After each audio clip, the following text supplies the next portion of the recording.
არაბულ Eagle Hills-თან დადებული ხელშეკრულების გასაიდუმლოებას ირაკლი კობახიძე ამ კომპანიის მოთხოვნით ხსნის და ამტკიცებს, რომ საქართველოს სახელმწიფო არავითარ ფინანსურ ვალდებულებას არ იღებს საკუთარ თავზე.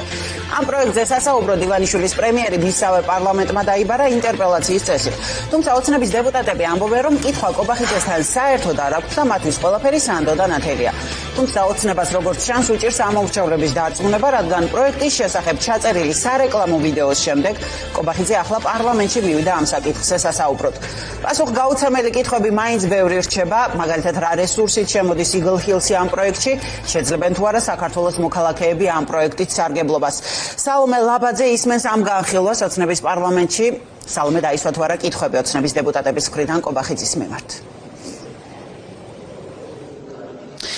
ოცნების დეპუტატებად გაფორმებულ პირებს დღეს ირაკლი კობახიძისთვის შეკითხვებით არ მიუმართავთ არათუ მისი მოხსენების დასრულების შემდეგ, არამედ მანამდეც, როცა წესით ინტერპელაციის ფორმატის შესაბამისად ოცნებას ირაკლი კობახიძისთვის წინასწარ მომზადებული შეკითხვები უნდა დაესვა. თუმცა სავარაუდოა, რომ კობახიძის მოხსენება წარმოადგენდა სწორედ ოცნების შეკითხვებზე პასუხს, ეს მოხსენება კი ყურადღებას მრავალი ნიშნით იქცევს. დაახლოებით 9 საათს იდგა ტრიბუნასთან ოცნების პრემიერ-მინისტრი და ამ 9 საათის განმავლობაში ამტკიცებდა, რომ ეს პროექტი არის უნაკო და მას საქართველოს მოქალაქეებისთვის მხოლოდ სარგებელი მოაქვს. რაც შეეხება შეკითხვებს, რომლებიც ისმის ამ პროექტთან დაკავშირებით და კრიტიკულ მოსაზრებებს, რომლებსაც გამოხატავენ როგორც საქართველოს რიგითი მოქალაქეები, ასევე სპეციალისტები, კობახიძე მათ მართულებს უწოდებს და მიიჩნევს, რომ ყველა ამ ადამიანის კრიტიკა არის მოტივირებული პოლიტიკურად, თუმცა კონკრეტულ შენიშვნებზე საპასუხოდ ის ამბობს, რომ მაგალითად ამ პროექტის განხორციელება არ ნიშნავს იმას, რომ საქართველოში აშენდება ორი არაბული ქალაქი, არამედ აშენდება ორი ქალაქი, რომელიც იქნება, რომელიც მხოლოდ სარგებლოს მოუტანს მისი მტკიცებით საქართველოს მოქალაქეებს, როგორც კრწანისის, ასევე გონიოს ტერიტორიაზე.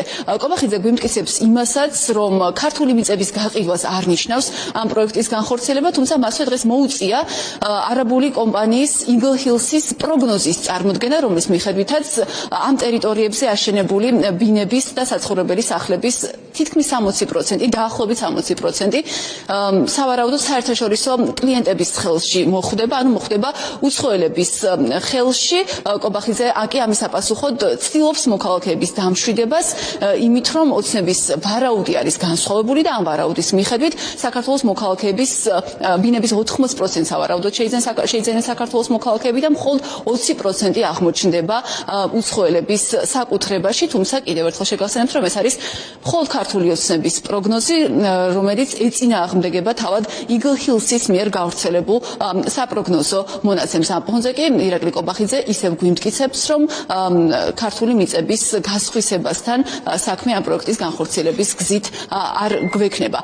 კობახიძე საუბრობს იმაზეც, რომ ტურისტულად მომგებიან სივრცედ გარდაქმნის ამ ტერიტორიებს პროექტის განხორციელება, თუმცა სპეციალისტები შეგახსენებთ, მიიჩნევენ, რომ ეს მტკიცება შესაძლებელია სწორი იყოს მხოლოდ გონიოს შემთხვევაში, კრწანისის შემთხვევაში კი საქმე გვაქვს არა ტურისტული ზონის განვითარებასთან, არამედ იმასთან, რომ აქ ძირითადად აშენდება საცხოვრებელი სახლები და როგორც უკვე გითხარით, არაბული კომპანიის Eagle Hills-ის პროგნოზის მიხედვით ამ საცხოვრებელი სახლების დიდ ნაწილს დაახლოებით 60% შეიძენენ საერთაშორისო კლიენტები. კობახიძე მისაუბრა ამ ბინების სავარაუდო ღირებულებაზეც, თუმცა დათქვა, რომ 12,000 დოლარი არ იქნება ამ ბინების ღირებულება, ანუ ის მონაცემი, რომელიც ვრცელდება მათ შორის სპეციალისტების მიერ მედია სივრცეში არ წარმოადგენს სიმართლეს, თუმცა როგორია მაშინ რეალური მონაცემი და რა ფასად შეფასდება, რა ფასი დაედება საცხოვრებელ კომპლექსებს ამ ზონებში, ამის შესახებ კობახიძე საკუთარი მონაცემი არ წარმოუდგენია.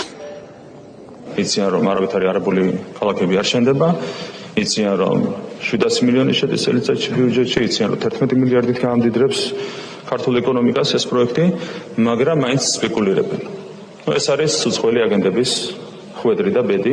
ინვესტორი იღებს ვალდებულებას სრულად უზრუნველყოს პროექტის დაფინანსება და განახორციელოს პროექტის მენეჯმენტი. ანუ ვალდებულებები მთლიანად არის პარტნიორი კომპანიის მხარეს. ერთ-ერთი მესიჯია ამ პროექტის ოპონენტების ის, რომ ქართული მიწა იყიდება უცხოელებზე. ძალიან მარტივად შეიძლება ითქვას, რომ არავითარი ქართული მიწა უცხოელებზე არ იყიდება. არავითარი არაბული, რუსული თუ გერმანული ქალაქები არ შენდება, შენდება რეალურად ორი ულამაზესი უბანი თბილისისა და ბათუმის მიმდებარედ. საქართველოში არის დღეს ასეთი სტატისტიკა, როდესაც შენდება ბინები. დაახლოებით 80% ყიდულობენ საქართველოს მოქალაქეები და 20% ყიდულობენ უცხო ქვეყნის მოქალაქეები. ჩვენ ვფიქრობთ, რომ ამ პროექტის მაჩვენებელიც იქნება დაახლოებით იგივე. ჩვენი ეკონომიკის განვითარების დონე ჯერ კიდევ საკმაოდ დაბალია. პირველად გადაცდება ერთსულ მოსახლეზე ჩვენი ეკონომიკა $10,000 წელს პირველად ისტორიაში. თუმცა ჯერ კიდევ ჩამორჩებით მაგალითად ევროკავშირის წევრ ყველა ქვეყანას, ყველაზე ღარიბ ქვეყანასაც კი დაახლოებით 30-40%-ით. ასევე მინდა შეგახსენოთ, რომ შარშანდელი მონაცემებით სიღარიბის მაჩვენებელი ჯერ კიდევ იყო 9.4%. ეს ნიშნავს იმას, რომ 350,000 ჩვენი თანამოქალაქე ჯერ კიდევ ცხოვრობს სიღარიბეში. როგორც მოისმინეთ ამ პროექტის სიკეთეზე საუბრისას ირაკლი ყობახიძეს იმის აღიარებაც მოუწია, რომ საქართველოს სიღარიბის მაჩვენებლით ევროკავშირის წევრ ქვეყნებს ჩამორჩება, რაც არის იმ მტკიცებისგან განსხვავებული და იმ მტკიცების საპირისპირო განცხადება, რომელსაც ჩვენ ქართული ოცნებისგან ვისმენთ ხოლმე მაშინ, როდესაც ისინი ევროკავშირის ქვეყნებს ადარებენ ხოლმე საქართველოს ეკონომიკას. ამ შემთხვევაში ირაკლი ყობახიძემ თქვა, რომ სწორედ სიღარიბის დასაძლევად და ამ მიმართულებით მონაცემების გასაუმჯობესებლადაც არის საჭირო ქვეყანაში არაბული ინვესტიციის შემოტანა და გონიოსა და კრწანისის ტერიტორიაზე ქალაქების მშენებლობის დაწყება. ყობახიძეს ამის შემდეგ, როგორც უკვე გითხარით, შეკითხვები არ დაუსვეს ოცნების დეპუტატებად გაფორმებულმა პირებმა, თუმცა მას შეკითხვებით მიმართეს ოცნების სატელიტი პარტიების წარმომადგენლებმა და ასევე შეკითხვები დასვეს გახარიას პარტიის წევრებმაც, მათ შორის იმის შესახებ, თუ რა მოხდება იმ შემთხვევაში, თუ მხარეებს შორის, ანუ საქართველოს სახელმწიფოსა და არაბულ კომპანია Eagle Hills შორის რაიმე სამართლებრივი დავა წარმოიქმნება, ვინ განიხილავს სამართლებრივ დავას, რის საპასუხოდაც ყობახიძემ თქვა, რომ ბრიტანული სამართლის მიხედვით საქმეში ამ შემთხვევაში ციურიხის სასამართლო შეირთვება. მინდა საზოგადოებისთვის კიდევ უფრო ნათელი გახდეს და უფრო დეტალურად გვიპასუხოთ და განმარტოთ ზოგადად ბინის ყიდვა უცხოელის მხრიდან იწვევს თუ არა ქვეყანაში გამარტივებული წესით მოქალაქეობის მიღებას, გამარტივებული წესით როგორც გვემზანეთ პროცედურის დაწყებას ბინადრობასთან მიმართებაში. ბინის შეძენის შემთხვევაში ადამიანი უცხოელი იღებს მხოლოდ მოკლევადიან ბინადრობის ნებართვას 6 თვიდან 12 თვემდე ვადით.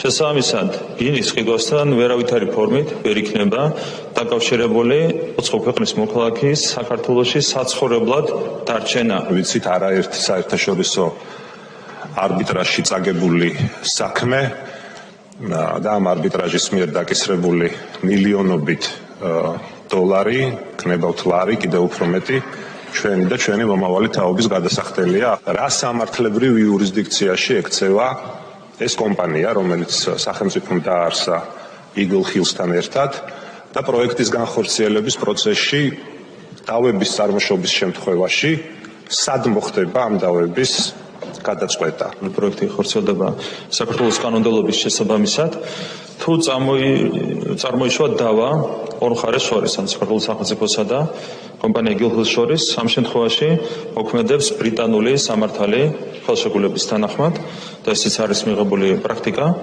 და კონკრეტულად ციურიხის არბიტრაჟის მიერ განიხილება.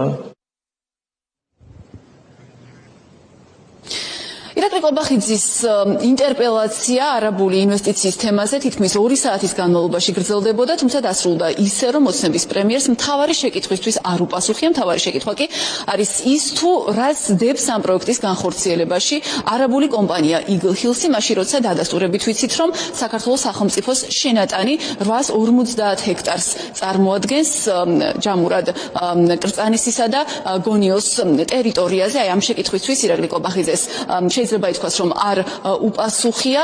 ის ამბობს, რომ ხელშეკრულება კომერციულ საიდუმლოებას წარმოადგენს და ეს ასეც უნდა იყოს არაბული კომპანიის ინტერესების გათვალისწინებით, თუმცა ეს რომ დამაკმაყოფილებელი პასუხი არ არის, გამოვლინდა სხვადასხვა დარბაზშივე, სადაც მას შემდეგ რაც მოხსენებების ეტაპზე გადავიდა პროცესი, ქართული ოცნების სატელიტი ძალის, ხალხის ძალის წარმომადგენელმაც კი, საუბრობთ ეკაცეფაშვილზე, თქვა, რომ შესაძლოა უმჯობესი ამ ხელშეკრულების დეტალების გასაჯაროება იყოს. რის საპასუხოდაც კობახიძემ თქვა, რომ ხელშეკრულება საკმარისად არის უკვე საჯარო და დამატებითი დეტალების გავრცელება კომპანიის ინტერესებს დააზიანებს, რაც შეეხება სახელმწიფო ინტერესს. კობახიძე მიიჩნევს, რომ ამ მიმართულებით პრობლემები არ არსებობს და ამ თემაზე დასმულ ნებისმიერ შეკითხვას და ამ შეკითხვის ავტორს ის როგორც უკვე გითხარით აკრიტიკებს და მართულად მიიჩნევს.